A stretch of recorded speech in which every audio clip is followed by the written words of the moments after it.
TV9 Facebook live ಪೇಜ್ಗೆ ಸ್ವಾಗತ. ನಾನು ಆನಂದ್ ಬುರ್ಲಿ. ಇಲ್ಲಿ ಗಮನಿಸ್ತಾ ಹೋದಂತ ಸಂದರ್ಭದಲ್ಲಿ ಬೆಂಗಳೂರನ್ನ ಇನ್ನಷ್ಟು ವ್ಯಾಪ್ತಿಯನ್ನ ವಿಸ್ತರಿಸೋದಕ್ಕೆ ಸದ್ಯ ಸರ್ಕಾರ ಮುಂದಾಗ್ತಾ ಇದೆ. ಆದರೆ ವಿಸ್ತರಿಸುವಂತಹ ವ್ಯಾಪ್ತಿ, ಒಳಪಡುವಂತಹ ಒಂದಷ್ಟು ಗ್ರಾಮಗಳು, ಒಳಪಡುವಂತಹ ಮತ್ತೊಂದಷ್ಟು ಟೌನ್ ಮುನ್ಸಿಪಲ್ ಕೌನ್ಸಿಲ್ಗಳು ಅಥವಾ ಸಿಟಿ ಮುನ್ಸಿಪಲ್ ಕೌನ್ಸಿಲ್ಗಳು ನಿಜವಾಗಿಯೂ ಕೂಡ ಅಭಿವೃದ್ಧಿಯನ್ನ ಮಾಡೋದಕ್ಕೆ ಸಾಧ್ಯ ಆಗುತ್ತಾ? ಇರುವಂತಹ ಬೆಂಗಳೂರನ್ನೇ ನಮ್ಮ ಕೈಯಲ್ಲಿ ನೆಟ್ಟಗೆ ನೋಡ್ಕೊಳ್ಳೋದಕ್ಕೆ ಸಾಧ್ಯ ಆಗ್ತಾ ಇಲ್ಲ. ಇರುವಂತ ಬೆಂಗಳೂರಿನ ವ್ಯಾಪ್ತಿಯನ್ನೇ ನಾವು ಕರೆಕ್ಟ್ ಆಗಿ ನೋಡ್ಕೊಂಡು ಹೋಗೋದಕ್ಕೆ ಸಾಧ್ಯ ಆಗ್ತಾ ಇಲ್ಲ. ಕಸದ ಸಮಸ್ಯೆ ಇದೆ, ನೀರಿನ ಸಮಸ್ಯೆ ಇದೆ, ಒಂದೊಂದು ಬಾರಿ ಕರೆಂಟಿನ ಸಮಸ್ಯೆ ಅಥವಾ ಪವರ್ ಇಂಟರಪ್ಷನ್ ಎಷ್ಟರ ಮಟ್ಟಿಗೆ ಆಗುತ್ತೆ ಅಂತ ಹೇಳಿದ್ರೆ ನಾವೇನಾದ್ರೂ ಬೆಂಗಳೂರಿನಲ್ಲಿ ಇದೀವಾ ಅಥವಾ ಹಳ್ಳಿಗಾಡಿನಲ್ಲಿ ಇದೀವಾ ಅನ್ನುವಷ್ಟರ ಮಟ್ಟಿಗೆ ಸಮಸ್ಯೆ ಉಂಟಾಗುತ್ತೆ. ಇಂತಹ ಸಂದರ್ಭದಲ್ಲಿ ಇರುವಂತಹ 198 ವಾರ್ಡ್ಗಳಿಗೆ ಸಮರ್ಪಕವಾದಂಥ ಮೂಲಭೂತ ಸೌಕರ್ಯ ಕೊಡೋದಕ್ಕೆ ಸಾಧ್ಯ ಆಗದೇ ಇರುವಂಥ ಪರಿಸ್ಥಿತಿಯಲ್ಲಿ ಬಿಬಿಎಂಪಿ ಇದೆ. ಆದರೆ ಈಗ ಸರ್ಕಾರ 198 ವಾರ್ಡ್ಗಳ ವ್ಯಾಪ್ತಿಯನ್ನ 243ಕ್ಕೆ 198 ವಾರ್ಡ್ಗಳಿದ್ದದ್ದು 243ಕ್ಕೆ ಏರಿಕೆ ಮಾಡ್ತಾ ಇದ್ದಾರೆ. ಆಯ್ತು, 243ಕ್ಕೆ ಓಕೆ. ಆದರೆ ಬೆಂಗಳೂರಿನ ವ್ಯಾಪ್ತಿಯನ್ನ ವಿಸ್ತರಿಸೋದಿದೆಯಲ್ಲ, ಇದು ಎಲ್ಲೋ ಒಂದು ಕಡೆಗೆ ಮತ್ತೆ ಬಿಬಿಎಂಪಿಯ ಮೇಲೆ ಮತ್ತೆ BWSSBಯ ಮೇಲೆ ಹೊರೆ ಹಾಕೋದಕ್ಕೆ ಸರ್ಕಾರ ಮುಂದಾಗ್ತಾ ಇದೆ. ಇಂಥದ್ದೊಂದು ಹೊರೆಯನ್ನ ತಡೆದುಕೊಳ್ಳೋದಕ್ಕೆ ಬಿಬಿಎಂಪಿಗೆ ಖಡಾಖಂಡಿತವಾಗಿ ಸಾಧ್ಯ ಇಲ್ಲ. ಹೀಗಿದ್ರೂ ಕೂಡ ಸರ್ಕಾರ ಇಲ್ಲಿ ಮುಂದಾಲೋಚನೆಯನ್ನ ಮಾಡಿದ್ದೀವಿ, ಬೆಂಗಳೂರನ್ನ ಅಭಿವೃದ್ಧಿ ಪಡಿಸಬೇಕಾದಂಥ ಅನಿವಾರ್ಯತೆ ಇದೆ. ಈಗಿರುವಂತಹ ವ್ಯಾಪ್ತಿಯನ್ನ ಮತ್ತೊಂದಷ್ಟು ವಿಸ್ತರಣೆ ಮಾಡ್ತಾ ಹೋದ್ರೆ ಅಥವಾ ವ್ಯಾಪ್ತಿಯನ್ನ ದೊಡ್ಡದಾಗಿ ಮಾಡ್ತಾ ಹೋದ್ರೆ ಅಕ್ಕಪಕ್ಕದಲ್ಲಿರುವಂತಹ ಸಿಟಿ ಔಟ್ಸ್ಕರ್ಟಿನ ಒಂದಷ್ಟು ಅಸೆಂಬ್ಲಿ ಕಾನ್ಸ್ಟಿಟ್ಯೂಯೆನ್ಸಿಯ ಗ್ರಾಮಗಳು ಅಥವಾ ಅಲ್ಲಿನ ಒಂದಷ್ಟು ವ್ಯಾಪ್ತಿ ಬೆಂಗಳೂರಿನ ಒಳಗಡೆ ಬಂದ್ರೆ ಸರ್ಕಾರಕ್ಕೆ ಆದಾಯ ಬರುತ್ತೆ ಅಥವಾ ಬಿಬಿಎಂಪಿಗೆ ಆದಾಯ ಬರುತ್ತೆ. ಆ ಭಾಗದಲ್ಲಿರುವಂತಹ ಸಾಫ್ಟ್ವೇರ್ ಕಂಪನಿಗಳು ಜೊತೆಗೆ ಬಯೋಟೆಕ್ನಾಲಜಿ ಕಂಪನಿಗಳು ಬಿಬಿಎಂಪಿ ವ್ಯಾಪ್ತಿಗೆ ಬಂದ್ರೆ ಪ್ರಾಪರ್ಟಿ ಟ್ಯಾಕ್ಸ್ ಅನ್ನು ತೆಗೆದುಕೊಳ್ಳೋದಕ್ಕೆ ಸಾಧ್ಯ ಆಗುತ್ತೆ. ಕೆಲವೊಂದಷ್ಟು ಆದಾಯದ ಕ್ರೋಢೀಕರಣ ಕೂಡ ಜಾಸ್ತಿ ಆಗುತ್ತೆ ಎನ್ನುವಂಥ ಸಬೂಬು ಕೊಡ್ತಾ ಇದೆ. ಆದರೆ ಇಲ್ಲಿ ಗಮನಿಸ್ತಾ ಹೋದಂಥ ಸಂದರ್ಭದಲ್ಲಿ ಯಾವಾಗ ಬಿಬಿಎಂಪಿಯ ಹಾಲಿ ಆಡಳಿತ ಅಧಿಕಾರ ಮುಗಿಯುತ್ತೋ ಅಥವಾ ಹಾಲಿ ಕಾರ್ಪೊರೇಟ್ಗಳ ಅಧಿಕಾರಾವಧಿ ಸೆಪ್ಟೆಂಬರ್ 10ಕ್ಕೆ ಅಂತ್ಯಗೊಳ್ತಾ ಬರುತ್ತೋ ಆ ಸಂದರ್ಭದಲ್ಲಿಯೇ ಸರ್ಕಾರ ಒಂದು ಪ್ಲಾನ್ ಮಾಡುತ್ತೆ. ಈ ಬಾರಿ ಚುನಾವಣೆಯನ್ನು ನಡೆಸೋದು ಮುಂದಕ್ಕೆ ಹಾಕಬೇಕು. ಯಾಕೆ ಚುನಾವಣೆಯನ್ನು ಮುಂದಕ್ಕೆ ಹಾಕಬೇಕು ಅಂತ ನೋಡ್ತಾ ಹೋದ್ರೆ ನಾವು ವಾರ್ಡ್ಗಳ ಸಂಖ್ಯೆಯನ್ನು ಜಾಸ್ತಿ ಮಾಡ್ತಾ ಇದ್ದೀವಿ, ಬೆಂಗಳೂರಿನ ವಿಸ್ತೀರ್ಣವನ್ನು ಮತ್ತೊಂದಷ್ಟು ಹೆಚ್ಚಿಸ್ತಾ ಇದ್ದೀವಿ, ಆ ಮೂಲಕ ಬಿಬಿಎಂಪಿಗೆ ಆದಾಯ ತರುವಂಥ ಕೆಲಸವನ್ನ ಮಾಡ್ತೀವಿ ಎನ್ನುವಂಥ ಸಬೂಬನ್ನ ಹೇಳಿತ್ತು. ಇದಾದ ಬಳಿಕ ಕಾರ್ಪೊರೇಟರ್ಗಳು ಸಿಡಿದೆದ್ರು, ಹೈಕೋರ್ಟ್ ಮೆಟ್ಟಿಲೇರಿದ್ರು. ಹೈಕೋರ್ಟ್ನಲ್ಲಿ ಈಗಾಗಲೇ ಬಿಬಿಎಂಪಿಗೆ ಚುನಾವಣೆ ನಡೆಸಬೇಕು, 6 ವಾರಗಳ ಅವಧಿಯ ಒಳಗಾಗಿ ರಿಸರ್ವೇಷನ್ ಅನ್ನ ಅನೌನ್ಸ್ ಮಾಡಬೇಕು, ಚುನಾವಣೆ ನಡೆಸಬೇಕು ಅನ್ನುವಂಥ ಆದೇಶ ಸಿಕ್ಕಿದೆ. ಅದರ ಮಧ್ಯದಲ್ಲಿಯೇ ಸದ್ಯ ಸರ್ಕಾರ ಮತ್ತೊಂದಷ್ಟು ವಾರ್ಡ್ಗಳ ಸಂಖ್ಯೆ ಹೆಚ್ಚಳ ಮಾಡಿ 198ನ್ನ 243ಕ್ಕೆ ಬಿಬಿಎಂಪಿಯ ವ್ಯಾಪ್ತಿಯನ್ನ ಮತ್ತೊಂದು ಕಿಲೋಮೀಟರ್ಗೆ ಹೆಚ್ಚಿಸೋದಕ್ಕೆ ಅಂತ ಹೇಳಿ ಪ್ಲಾನ್ ಮಾಡಿಕೊಂಡಿದೆ. ಇದರ ಬಗ್ಗೆ ಮಾತನಾಡೋದಕ್ಕೆ ನಮ್ಮ ಜೊತೆಗೆ ಅತಿಥಿಗಳು ಜಾಯಿನ್ ಆಗಿದ್ದಾರೆ. MLC ರವಿಕುಮಾರ್ ಅವರು ಇದ್ದಾರೆ, ಅದರ ಜೊತೆಗೆ ಹೈಕೋರ್ಟ್ ಮೆಟ್ಟಿಲೇರಿದಂಥ ಮಾಜಿ ಕಾರ್ಪೊರೇಟರ್ ಶಿವರಾಜ್ ಅವರು ನಮ್ಮ ಜೊತೆಗೆ ಜಾಯಿನ್ ಆಗಿದ್ದಾರೆ. ಇನ್ನು ಸಿಟಿಸನ್ ಫಾರ್ ಬೆಂಗಳೂರು ಸಂಸ್ಥೆಯ ರವೀಶ್ ನಮ್ಮ ಜೊತೆಗೆ ಜಾಯಿನ್ ಆಗ್ತಾರೆ.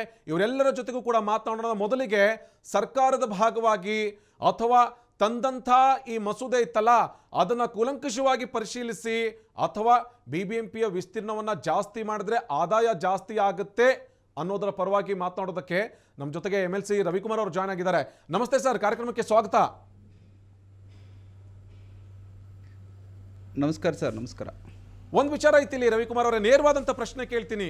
ಬಿಜೆಪಿ ಸರ್ಕಾರ ಬಂದಾಗಲೆಲ್ಲ ಬಿಬಿಎಂಪಿ ಚುನಾವಣೆ ಮುಂದಕ್ಕೆ ಹೋಗುತ್ತೆ, ಇದು ಕಾಕತಾಳೀಯವ ಅಥವಾ ಕಾರ್ಪೊರೇಟರ್ಗಳ ಅಧಿಕಾರವನ್ನು ಮೊಟಕುಗೊಳಿಸಿ ಸರ್ಕಾರವೇ ನೇರವಾಗಿ ಅಧಿಕಾರ ಮಾಡಬೇಕು ಅನ್ನುವಂಥ ಇಚ್ಛೆನಾ ಅಂತ?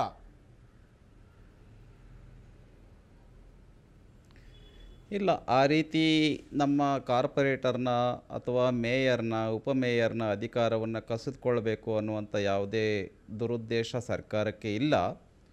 ಆದರೆ ಒಂದು ಮಾತನ್ನು ನಾನು ಸ್ಪಷ್ಟ ಮಾಡೋದಕ್ಕೆ ಬಯಸ್ತೇನೆ. ಇವತ್ತು ಬೆಂಗಳೂರು ಮಹಾನಗರ ಪಾಲಿಕೆ ಅಂತ ಇತ್ತು, ಹೌದು, ಬೃಹತ್ ಬೆಂಗಳೂರು ಮಹಾನಗರ ಪಾಲಿಕೆ ಆಯಿತು. ಅದೇ ರೀತಿಯಲ್ಲಿ ಡೆಲ್ಲಿನಲ್ಲೂ ಕೂಡ ಆಗಿದೆ. ಹೌದು, ಡೆಲ್ಲಿನಲ್ಲಿ ಕೂಡ ಹಳೇ ದೆಹಲಿ ಮತ್ತು ನವದೆಹಲಿ ಅಂತ ಇದೆ. ಅದೇ ರೀತಿಯಲ್ಲಿ ಮುಂಬೈನಲ್ಲೂ ಕೂಡ ಇದೆ. ಬೆಂಗಳೂರು ಕೂಡ ಅದಕ್ಕೆ ಹೊರತಾಗಿಲ್ಲ. ಬೆಂಗಳೂರು ಹಿಗ್ಗಿದೆ, ದೊಡ್ಡದಾಗಿದೆ, ಬೃಹತ್ ಬೆಂಗಳೂರಾಗಿದೆ. ಆ ಹಿನ್ನೆಲೆಯಲ್ಲಿ ಈಗ ಉದಾಹರಣೆಗೆ ಬೆಂಗಳೂರಿನಿಂದ 1 ಕಿಲೋಮೀಟರ್ ದೂರದಲ್ಲಿರ್ತಕ್ಕಂಥ ಆಲ್ರೆಡಿ ಅಟ್ಯಾಚ್ಡ್ ಆಗಿದೆ, ಸೇರ್ಕೊಂಡಿದೆ ಬೆಂಗಳೂರಿನಲ್ಲಿ. ನಾವನ್ನು ಉದ್ದೇಶಪೂರ್ವಕವಾಗಿ ಸೇರಿಸ್ತಾ ಇಲ್ಲ, ಅವ್ರಿಗೆಲ್ಲರಿಗೂ ಕೂಡ ಫೆಸಿಲಿಟೀಸ್ ಸಿಗಬೇಕಾಗಿದೆ. ಆ ಹಿನ್ನೆಲೆಯಲ್ಲಿ ಈಗಿರ್ತಕ್ಕಂಥ ಬೆಂಗಳೂರಿಗೆ 1 ಕಿಲೋಮೀಟರ್ ಸುತ್ತಲೂ ಕೂಡ ಹಳ್ಳಿಗಳನ್ನು ಸೇರಿಸ್ತಕ್ಕಂಥ ಪ್ರಯತ್ನವನ್ನು ಈ ಒಂದು ಸಮಿತಿನಲ್ಲಿ ಮಾಡಿದೆ. ಅಂದರೆ 198 ಜನ ಕಾರ್ಪೊರೇಟರ್ಸ್ ಇರ್ತಾಯಿದ್ರು, ಈಗ 243ರಿಂದ 250 ಒಳಗಡೆ 243 ಕಾರ್ಪೊರೇಟರ್ಸ್ ಆಗ್ತಾರೆ. ಹಾಗಾಗಿ ಅವರ ಅಧಿಕಾರವನ್ನು ಕಸ್ಕೊಳ್ಬೇಕು ಅಂತ ಇಲ್ಲ, ಬೆಂಗಳೂರನ್ನು ಸುಧಾರಿಸಬೇಕು, ಫೆಸಿಲಿಟೀಸನ್ನು ಚೆನ್ನಾಗಿ ನಮ್ಮ ಪ್ರದೇಶದಲ್ಲಿ ಬೆಂಗಳೂರಿನ ಸಿಟಿಸನ್ಸ್ಗೆ, ಬೆಂಗಳೂರಿನ ನಾಗರಿಕರಿಗೆ ಕೊಡಬೇಕು ಅನ್ನುವಂಥ ಉದ್ದೇಶದಿಂದ ಬೆಂಗಳೂರನ್ನು ಚೆನ್ನಾಗಿ ಸುಧಾರಣೆ ಮಾಡಬೇಕು, ಒಳ್ಳೆ ಫೆಸಿಲಿಟೀಸ್, ಒಳ್ಳೆ ಅನುಕೂಲತೆಗಳು ಸಿಗಬೇಕು, ಪ್ರಪಂಚದ ನಂಬರ್ 1 ನಗರವನ್ನಾಗಿ ಮಾಡಬೇಕು ಅನ್ನುವಂಥ ಉದ್ದೇಶದಿಂದ, ಸುಧಾರಣೆಯ ಉದ್ದೇಶದಿಂದ ಈ ರೀತಿಯ ಯೋಚನೆಯನ್ನು ಮಾಡಿದೆ. ಅಧಿಕಾರವನ್ನು ಕಸ್ಕೊಳ್ಬೇಕು ಅಂತ ಅಲ್ಲ. ಒಂದು ವಿಚಾರ ರವಿಕುಮಾರ್ ಅವರು ಹೇಳ್ತಾ ಇದ್ರಿ, ಇಲ್ಲಿ ವ್ಯಾಪ್ತಿ ವಿಸ್ತರಣೆ ಆದ ಹಾಗೆ ಅಭಿವೃದ್ಧಿ ಆಗುತ್ತೆ ಅಂತೇಳಿ.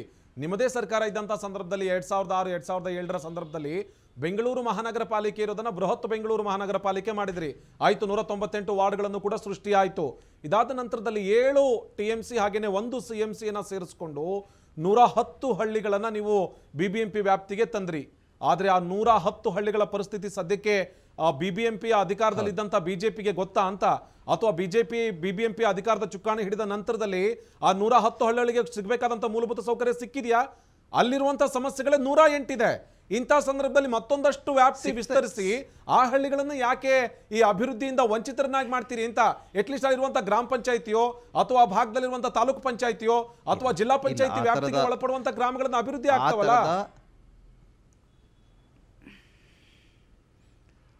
ನೋಡಿ, BJP ಸರ್ಕಾರ, ಭಾರತೀಯ ಜನತಾ ಪಾರ್ಟಿಯ ಸರ್ಕಾರ APJ ಅಬ್ದುಲ್ ಕಲಾಂ ಅವರ ಅಭಿವೃದ್ಧಿಯ ಕಲ್ಪನೆಯನ್ನು ಹೊಂದಿರತಕ್ಕಂಥದ್ದು ಭಾರತೀಯ ಜನತಾ ಪಾರ್ಟಿ. ಪುರಾ ಯೋಜನೆಯನ್ನು ನಾವು ಜಾರಿಗೊಳಿಸ್ತಾ ಇದ್ದೀವಿ. ಪುರಾ ಅಂತೇಳಿದರೆ provide urban facilities for rural area.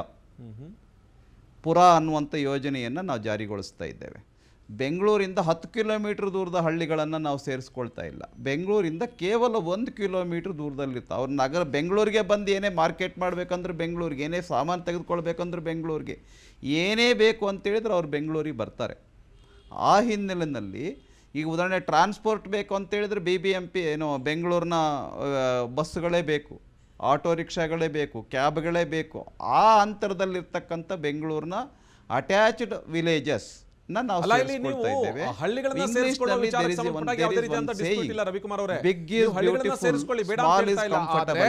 ಈಗಾಗಲೇ ಸೇರಿಸಿಕೊಂಡಿರೋ ಹಳ್ಳಿಗಳ ಕಥೆ ಏನಾಗಿದೆ ಅಂತ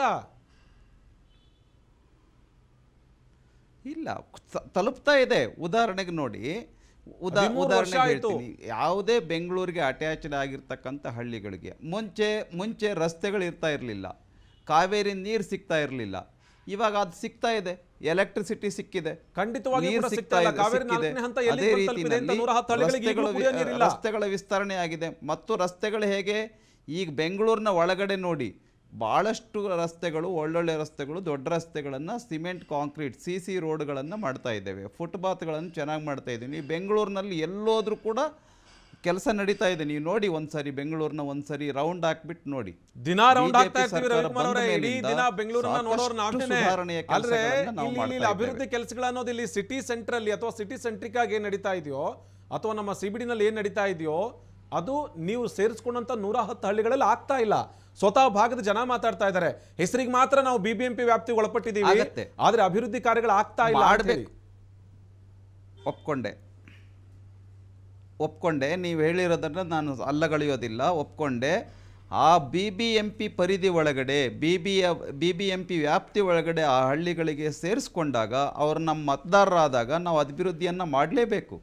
ಈಗ ಫಾರ್ ಎಕ್ಸಾಂಪಲ್ ಹೇಳ್ತೀನಿ, ಮಲ್ಲೇಶ್ವರಂ ಇರ್ಬೋದು, ಬನಶಂಕರಿ ಇರ್ಬೋದು, ಜಯನಗರ ಇರಬಹುದು, ಆಮೇಲೆ ಡಾಲರ್ಸ್ ಕಾಲೋನಿ ಇರ್ಬೋದು, ಇವು ಯಾವುದ್ಯಾವುದು ಬೆಂಗಳೂರಿನಲ್ಲಿ ಒಳಗಡೆ ನಗರಗಳಿದ್ದಾವೆ, ಸಾಕಷ್ಟು ಅಭಿವೃದ್ಧಿ ಹೊಂದಿದ್ದಾವೆ. ಈಗ ನಾವು ಗಮನ ಕೊಡಬೇಕಾಗಿರ್ತಕ್ಕಂಥದ್ದು ಯಾವುದು, ಗಡಿ ಭಾಗದಲ್ಲಿರ್ತಕ್ಕಂಥ ಬೆಂಗಳೂರಿನ ಸುತ್ತ ಇರ್ತಕ್ಕಂಥ ಹಳ್ಳಿಗಳು ಯಾವುದಿದೆ ಮತ್ತು ಅಭಿವೃದ್ಧಿ ಹೊಂದದೇ ಇರತಕ್ಕಂಥ ಕೆಲವು ಏರಿಯಾಸ್ ಏನಿದೆ ಅವುಗಳಿಗೆ ಹೆಚ್ಚು ಗಮನವನ್ನು ಕೊಡಬೇಕಾಗಿದೆ. ನಮ್ಮ ಬಿಗ್ ಈಸ್ ಖಂಡಿತ ಮಾಡೋಣ. ಇಂಗ್ಲೀಷ್ನಲ್ಲಿ ಒಂದು ಸೇಯಿಂಗ್ ಇದೆ, big is beautiful, small is comfortable ಅಂತ. ಈಗ ಉದಾಹರಣೆಗೆ ಬೆಂಗಳೂರನ್ನ ಆಲ್ರೆಡಿ ದೊಡ್ಡದಾಗ್ಬಿಟ್ಟಿದೆ, ಆದರೆ ಅಲ್ಲಿರ್ತಕ್ಕಂಥವ್ರು ಎಲ್ರಿಗೂ ಕೂಡ ಕಂಫರ್ಟಬಲ್ ಫೆಸಿಲಿಟೀಸನ್ನು ಕೊಡಬೇಕು ಅನ್ನುವಂಥ ದೃಷ್ಟಿಯಿಂದ ನಾವು ಈ ತರದ ಯೋಚನೆಯನ್ನ ಮಾಡಿದೀವಿ. ಈಗ ಉದಾಹರಣೆಗೆ 60-40 ಸೈಟ್ನಲ್ಲಿ ಮನೆ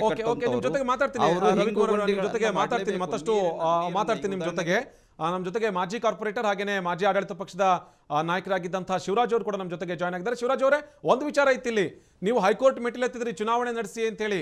ಚುನಾವಣೆ ನೀವು ಹೈಕೋರ್ಟ್ ಮೆಟ್ಟಿಲು ಹತ್ತದಂತ ಸಂದರ್ಭದಲ್ಲಿ ಸರ್ಕಾರ ಏನ್ ಹೇಳ್ತಾ ಇತ್ತೋ ಈಗಲೂ ಕೂಡ ಅದೇ ಹೇಳ್ತಾ ಇದೆ. ನಾವು ವಾರ್ಡ್ಗಳ ಸಂಖ್ಯೆ ಹೆಚ್ಚಿಸ್ತೀವಿ, ಬೆಂಗಳೂರಿನ ವಿಸ್ತೀರ್ಣ ಜಾಸ್ತಿ ಮಾಡ್ತೀವಿ, ಅಭಿವೃದ್ಧಿ ಮಾಡೋದಕ್ಕೆ ಅನುಕೂಲ ಆಗುತ್ತೆ ಎನ್ನುವಂಥ ಮಾತು.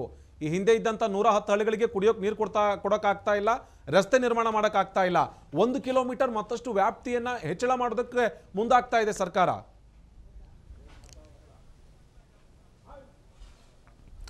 ನೋಡಿ, ಇವಾಗ ಅವರ ಸರ್ಕಾರಕ್ಕೆ ಪರಮಾಧಿಕಾರ ಇದೆ. ಅವರ ಕಾಯ್ದೆಗಳನ್ನ ಬದಲಾವಣೆ ಮಾಡೋದಿರ್ಬೋದು, ವಿಧೇಯಕ ತರದಿರ್ಬೋದು, ಅದು ಸರ್ಕಾರಕ್ಕೆ ತಮ್ಮದೇ ಆದಂಥ ಅವಕಾಶಗಳಿದೆ. ಹೌದು, ನಾನು ಕೇಳ್ತಕ್ಕಂಥದ್ದು 5 ವರ್ಷಗಳ ಅವಧಿ ಇದೆ.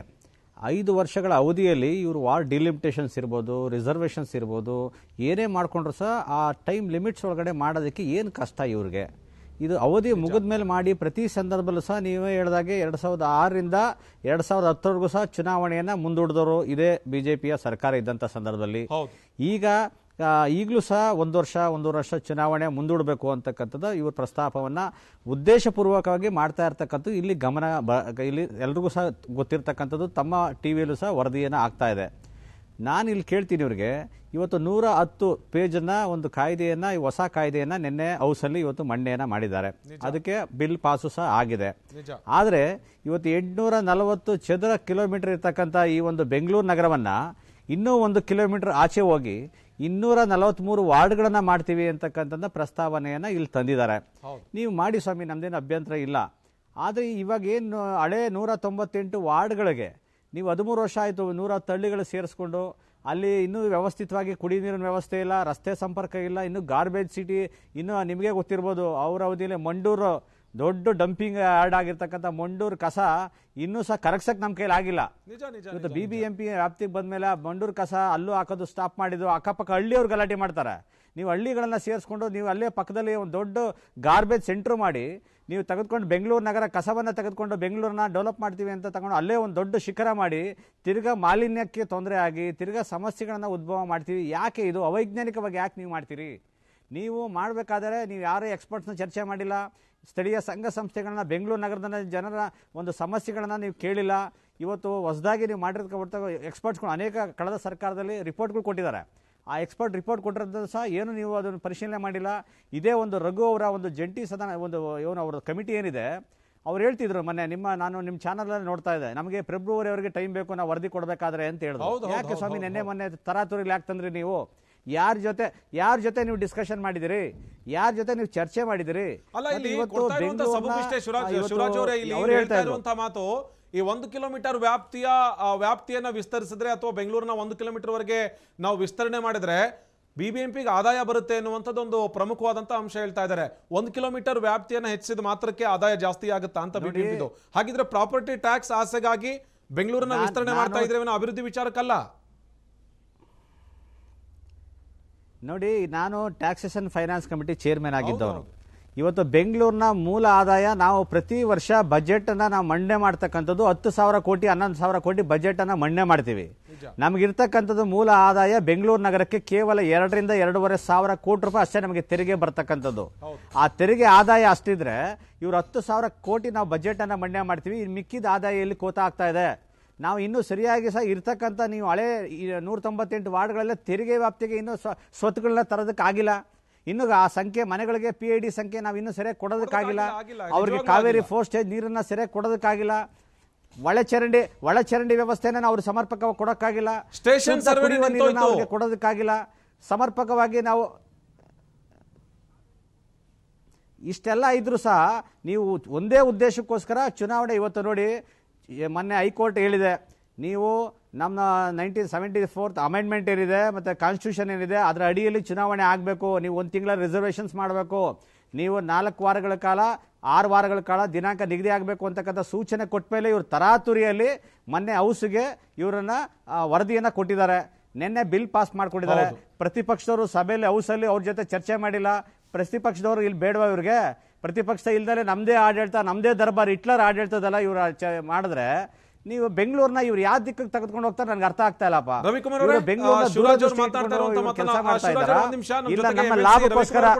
ನಮ್ಮ ಲಾಭಕ್ಕೋಸ್ಕರ ರವಿಕುಮಾರ್ ಅವರು ಹೇಳ್ತಾ ಇರೋದು, ನೀವು ಪ್ರಾಪರ್ಟಿ ಟ್ಯಾಕ್ಸ್ ಆಸೆ ವಿಚಾರಕ್ಕೆ ತರಾತುರಿನಲ್ಲಿ ತಂದು ಬಿಲ್ ಪಾಸ್ ಮಾಡ್ಕೊಂಡಿದ್ದೀರಿ ನೀವು ಅಂತ. ಇಲ್ಲ, ತರಾತುರಿಯಲ್ಲಿ ಏನು ಮಾಡಿಲ್ಲ. ಈ ಒಂದು ಬಿಲ್ಲನ್ನು ತರೋದಕ್ಕೋಸ್ಕರವಾಗಿ ಕಳೆದ 6-7 ತಿಂಗಳಿಂದ ಪ್ರಯತ್ನ ನಡೆದಿತ್ತು, ಚರ್ಚೆ ಆಗಿದೆ. ಒಂದು ಕಮಿಟಿಯನ್ನು ರಚನೆ ಮಾಡಿತ್ತು. ಆ ಕಮಿಟಿನಲ್ಲಿ ಎಲ್ಲ ಪಕ್ಷದವರು ಕೂಡ ಇದ್ದರು. ಆ ಒಂದು ಸರ್ವ ಪಕ್ಷಗಳ ಸಮಿತಿನಲ್ಲಿ ಚರ್ಚೆ ಆಗಿಬಿಟ್ಟು ಅದರ ಜಿಸ್ಟನ್ನು, ಅದರ ಒಂದು ಸಾರವನ್ನು ಇವತ್ತು ಒಂದು ಬಿಲ್ಲನ್ನು ಕಾಯ್ದೆಯನ್ನಾಗಿ ಮಾಡಿ ಇವತ್ತು ಅಸೆಂಬ್ಲಿನಲ್ಲಿ ಮತ್ತು ಕೌನ್ಸಿಲ್ನಲ್ಲಿ ಬಿಲ್ಲನ್ನು ಪಾಸ್ ಮಾಡಿದೆ. ಉದಾಹರಣೆಗೆ ನಾನು ಕೌನ್ಸಿಲ್ ಮೆಂಬರ್ ಇದ್ದೀನಿ, ವಿಧಾನ ಪರಿಷತ್ ಸದಸ್ಯ ಇದ್ದೀನಿ. ನಮ್ಮ ರಮೇಶ್ ಅವರಿದ್ದರು, ಅದೇ ರೀತಿ BK ಹರಿಪ್ರಸಾದ್ ಅವರಿದ್ದರು. ಎಲ್ಲರೂ ಸಪೋರ್ಟ್ ಮಾಡಿದ್ದಾರೆ. ಬಿ ಜೆ ಪಿ ಒಂದೇ ಅಲ್ಲ ಮಾಡಿರೋದು, ಇದಕ್ಕೆ ಸರ್ವ ಪಕ್ಷದವರು ಕೂಡ ಬೆಂಗಳೂರು ಸುಧಾರಣೆಗೋಸ್ಕರವಾಗಿ ಈ ಕಾಯ್ದೆಯನ್ನು ತರಬೇಕು ಅಂಥೇಳಿ ಎಲ್ಲ ಪಕ್ಷದವರು ಸೇರಿಬಿಟ್ಟು ಈ ಬಿಲ್ಲನ್ನು ಪಾಸ್ ಮಾಡಿದ್ದೀವಿ. ನೆನ್ನೆ ನಾನು ಕೌನ್ಸಿಲ್ನಲ್ಲಿದ್ದೆ, ಎಲ್ಲ ಪಕ್ಷದವರು, ಕಾಂಗ್ರೆಸ್ನವರು ಸಪೋರ್ಟ್ ಮಾಡಿದ್ದಾರೆ, JDSನವರು ಸಪೋರ್ಟ್ ಮಾಡಿದ್ದಾರೆ. ಏಕಪಕ್ಷೀಯವಾಗಿ ನಾವು ಇದನ್ನು ಕಾಯ್ದೆಯನ್ನು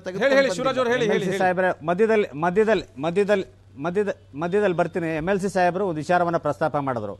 ಕಮಿಟಿಲಿ ಎಲ್ಲಾ ಪಕ್ಷದವರು ಇದ್ದಾರೆ ಅಂತಕ್ಕಂಥದ್ದು. ಆ ಕಮಿಟಿಲಿ ಇರ್ತಕ್ಕಂಥದ್ದು ರಾಮಲಿಂಗಾರೆಡ್ಡಿ ಅವರು ಇದ್ದಾರೆ, MLC ಅವರು ಇದ್ದಾರೆ, ಅನೇಕ ನಮ್ಮ ಪಕ್ಷದವರ MLAಗಳು ಸಹ ಆ ಒಂದು ಕಮಿಟಿಲಿ ಇದ್ದಾರೆ.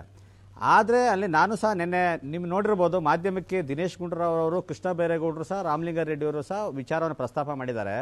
ನೀವು ಬೆಂಗಳೂರಿನ ಯಾವುದೇ ಸಂಘ ಸಂಸ್ಥೆಗಳನ್ನು ನೀವು ಭೇಟಿ ಮಾಡಿಲ್ಲ, ಅವ್ರಿಗೆ ಅಭಿಪ್ರಾಯವನ್ನು, ಬೆಂಗಳೂರು ನಗರದ ಅಭಿಪ್ರಾಯವನ್ನು ನೀವು ಸಂಗ್ರಹ ಮಾಡಿಲ್ಲ.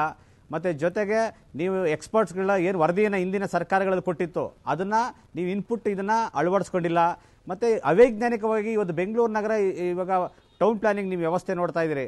ಇವತ್ತು ಬೆಂಗಳೂರನ್ನ ಅವೈಜ್ಞಾನಿಕವಾಗಿ ನೀವೇನಾದರೂ ನಿರ್ಮಾಣ ಮಾಡಿದ್ರೆ ನಿಜವಾಗ್ಲೂ ಇದು ಮುಂದಿನ ಭವಿಷ್ಯಕ್ಕೆ ಒಂದು ಮಾರಕ ಅಂತಕ್ಕಂಥದ್ದು ಇಲ್ಲಿ ಗೊತ್ತಾಗ್ತಾ ಇದೆ. ಇವ್ರು ಮಾಡ್ತಾ ಇರ್ತಕ್ಕಂಥದ್ದು ಬರೀ ನಮ್ಮ ಆಸೆಗೋಸ್ಕರ, ನಮ್ಮ ಅಧಿಕಾರಕ್ಕೋಸ್ಕರ ಏನೇ ಒಂದು ಉದ್ದೇಶಪೂರ್ವಕವಾಗಿ ಮಾಡಿಬಿಟ್ರೆ ಇಲ್ಲಿನ ಮುಂದಿನ ಪೀಳಿಗೆ ಜನಕ್ಕೆ ಇದು ದೊಡ್ಡ ಮಾರಕ ಆಗ್ತದೆ ಅಂತಕ್ಕಂಥದ್ದು ಇದರಿಂದ ದೊಡ್ಡ ಗೊತ್ತಾಗ್ತಾ ಇದೆ. ಅವರು ಅನುಭವಿಸ್ತಕ್ಕಂಥ MLC ಇದ್ದಾರೆ, ಅವ್ರಿಗೂ ವಿಚಾರ ಗೊತ್ತು. ಅವರೇ ಆಡಳಿತ ನಡೆಸ್ತಾ ಇರ್ತಕ್ಕಂಥವ್ರು ಎಷ್ಟು ಮಟ್ಟಿಗೆ ಇದನ್ನು ಜಾರಿಗೆ ತರ್ತಾರೆ ಅಂತಕ್ಕಂಥದ್ದು ನಿಜವಾಗ್ಲೂ ನನಗಂತೂ ಅರ್ಥ ಆಗ್ತಾ ಇಲ್ಲ. ಇದು ಬಹಳ ಎಚ್ಚರಿಕೆಯಿಂದ ಹೆಜ್ಜೆಯನ್ನು ಇಡಬೇಕಾಗ್ತದೆ. ಬೆಂಗಳೂರಿನ ಜನ ಬಹಳ ಸೂಕ್ಷ್ಮವಾಗಿ ಇದನ್ನು ಗಮನಿಸ್ತಾ ಇದ್ದಾರೆ. ರವಿಕುಮಾರ್ ಸರ್ ಹೇಳಿ, ಒಂದು ವಿಚಾರ ಪ್ರಸ್ತಾಪ ಮಾಡ್ತಾ ಇದ್ದಾರೆ ಅವರು, ಕೇವಲ ಇಲ್ಲಿ ಅಭಿವೃದ್ಧಿ ಹೆಸರಲ್ಲಿ ಇವತ್ತು ಅದಕ್ಕೆ ಹೇಳ್ತೀನಿ, ಕೋವಿಡ್ ಟೈಮಲ್ಲಿ ಬಹಳಷ್ಟು ಜನ ಇವತ್ತು ಸ್ಥಳೀಯ ಜನಪ್ರತಿನಿಧಿಗಳಿಂದಲೇ ನೀವು ಯಾಕೆ ಸ್ಥಳೀಯ ಸಂಸ್ಥೆಗಳಿಗೆ ನೀವು ಒತ್ತನ್ನು ಕೊಡಲ್ಲ ಸರ್ಕಾರಗಳು? ಮಾತಾಡಿ ಸರ್, ಮಾತಾಡಿ ರವಿಕುಮಾರ್ ಸರ್ ಮಾತಾಡಿ. ನೋಡಿ ಸರ್, ಸ್ಥಳೀಯ ಸಂಸ್ಥೆಗಳಿಗೆ ಹೆಚ್ಚು ಗಮನ ಕೊಡ್ತಕ್ಕಂಥ ಯಾವುದಾದ್ರೂ ಪಾರ್ಟಿ ಇದ್ದರೆ, ಸರ್ಕಾರ ಇದ್ದರೆ ಅದು BJP ಸರ್ಕಾರ. ಗ್ರಾಮ ಪಂಚಾಯತ್ಗಳಿಂದ ಹಿಡ್ಕೊಂಡು ನಗರಸಭೆ, ಪುರಸಭೆ, ಪಟ್ಟಣ ಪಂಚಾಯತ್ಗಳಿಗೂ ಕೂಡ ಸ್ವಚ್ಛ ಭಾರತ್, ಎಲ್ಲ ಉದಾಹರಣೆ ಗ್ರಾಮೀಣ ರಸ್ತೆಗಳ ಸುಧಾರಣೆ, ಆಮೇಲೆ ಕಾವೇರಿ ನೀರನ್ನು ಎಲ್ಲರಿಗೂ ಮಾಡಿರೋದು. ಇಲ್ಲ, ಚುನಾವಣೆ ತಡ ಮಾಡೋದಲ್ಲ. ನೋಡಿ, ನಾನು ಹೇಳ್ತೀನಿ, ಚುನಾವಣೆ ನಡೆಸೋದ್ರಿಂದನೇ ಅಭಿವೃದ್ಧಿ ಆಗೋದಿಲ್ಲ. ಹಾಗಂಥೇಳಿ ಚುನಾವಣೆಯನ್ನು ನಡೆಸಬೇಕಂತಲೇ ನಾವು ಮುಂದೆ ಹಾಕ್ತಾ ಇಲ್ಲ. ಚುನಾವಣೆ ನೋಡೋಣ, ಮುಂದೆ ಸಭೆ ಸೇರಿಬಿಟ್ಟು ಇದು ಮುಂದೆ ಏನಾಗುತ್ತೆ ಅನ್ನೋಂಥದ್ರ ಬಗ್ಗೆ. ಈಗಂತೂ ಕೂಡ ಈ ಒಂದು ಕಾಯ್ದೆಯಲ್ಲಿ ಏನು ಕಾಯ್ದೆ ಪಾಸಾಗಿದೆ, ಬೆಂಗಳೂರಿನ ಅಭಿವೃದ್ಧಿಗೋಸ್ಕರವಾಗಿಯೇ ಜಾರಿಗೆ ತಂದಿರತಕ್ಕಂಥದ್ದು. ಈಗ ಉದಾಹರಣೆಗೆ ನೀರನ್ನು ಈಗ 60-40 ಸೈಟಲ್ಲಿ ಮನೆಗೆ ಯಾರಿದು ಬೋರ್ವೆಲ್ ಹಾಕ್ಸಿದ್ರೆ, ಬೋರ್ವೆಲ್ಗೆ ನೀರು ಮೇಲೆ ಟೆರಾಸ್ ಮೇಲೆ ಏನು ಬರುತ್ತೆ, ಮಹಡಿ ಮೇಲಿಂದ ನೀರು ಸೀದಾ ನೀರನ್ನು ಹಿಂಗಿಸ್ಬೇಕು. ಆ ಮೂಲಕ ಲಕ್ಷಾಂತರ ಮನೆಗಳಿಂದ ನೀರನ್ನು ಸೇವ್ ಮಾಡುವಂಥ ಕೆಲಸವನ್ನು ಮಾಡೋದು. ಅದೇ ರೀತಿ ಎಲೆಕ್ಟ್ರಿಸಿಟಿ ಸೇವ್ ಮಾಡುವಂಥ ಕೆಲಸವನ್ನು ಮಾಡೋದು. ರಸ್ತೆಗಳನ್ನು ಸರಿಯಾಗಿ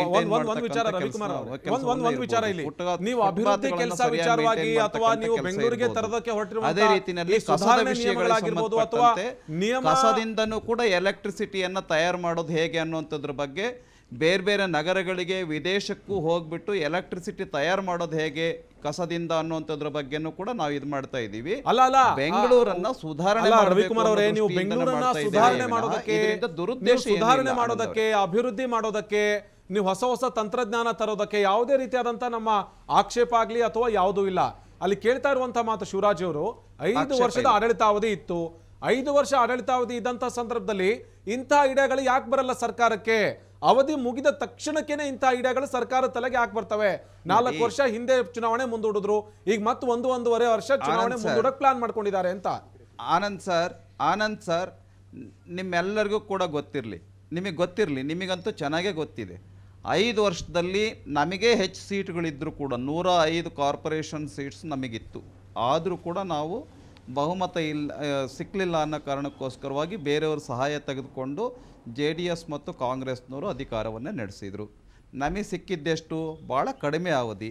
ಅಷ್ಟರಲ್ಲಿ ಕೂಡ ಬೆಂಗಳೂರು ರಸ್ತೆಗಳು ಹೇಗಾಗ್ತಾ ಇದೆ, ಫುಟ್ಪಾತ್ಗಳು ಹೇಗಾಗ್ತಾ ಇದೆ, ಹಸಿರೀಕರಣ ಹೇಗಾಗ್ತಾ ಇದೆ, ಸ್ವಚ್ಛ ಬೆಂಗಳೂರು ಹೇಗಾಗ್ತಾ ಇದೆ ನೀವೇ ನೋಡ್ತಾ ಇದ್ದೀರಾ.